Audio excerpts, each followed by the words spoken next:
Hi everyone, it's Kendra Dublin and I'm back for another video from our self-confidence videos under our One and Some coaching. So true or false, my abilities compare favorably with other people's abilities. True or false, my abilities compare favorably with the abilities of others. I'm going to say I know they do.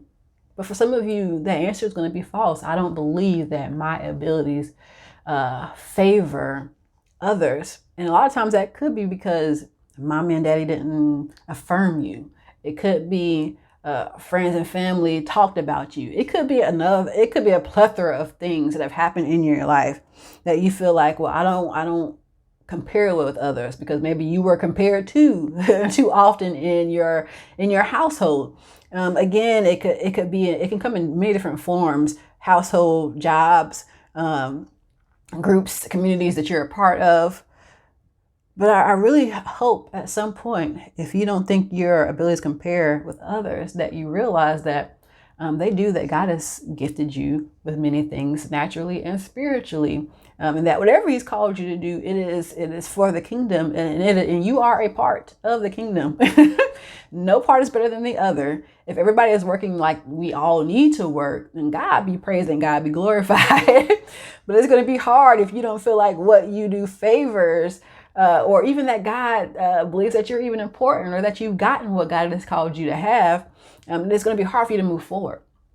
What that is. And if you're listening to other people's thoughts more than God's thoughts, then it's going to be hard for you to gain that self-confidence that is necessary for you to move forward and do what he's called you to do. But I want you to be able to listen to the Holy Spirit, listen to his words more about you and what he's given you and gifted you through the words in the Bible, through the words that he gives you individually, so that you can do better and move forward with the gifts that he has given you. I am easily intimidated. True or false? I am easily intimidated. Are you easily intimidated? When people say things, do you kind of shrink back and say, well, maybe you're right, you know? Some of us can get there where, you know, we are intimidated by people and what they say and what they think, and we turn around and do a 360 and realize we're not even being true to ourselves.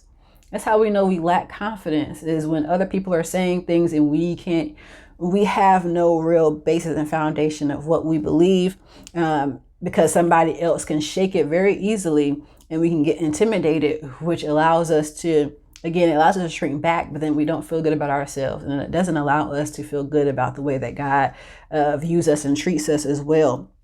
So I'm hoping that you all will not be intimidated by other people. They're no better than you. You're no better than them.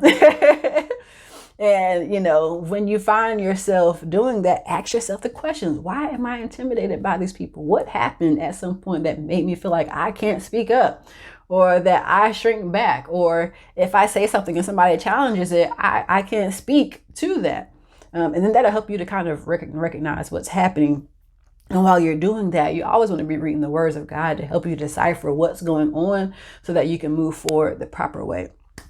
Now, go ahead and do that and do what God has called you to, and gain the knowledge, not only the self-knowledge, but the self-confidence that he wants you to have, so that you can live for him in the way that he has called you to. And go ahead and do it today, because tomorrow it's too late to be great.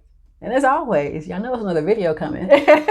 So go ahead and check that out in our One on Some series of our coaching, as God is leading me to help you all in your lives so that you can do what he has called you to.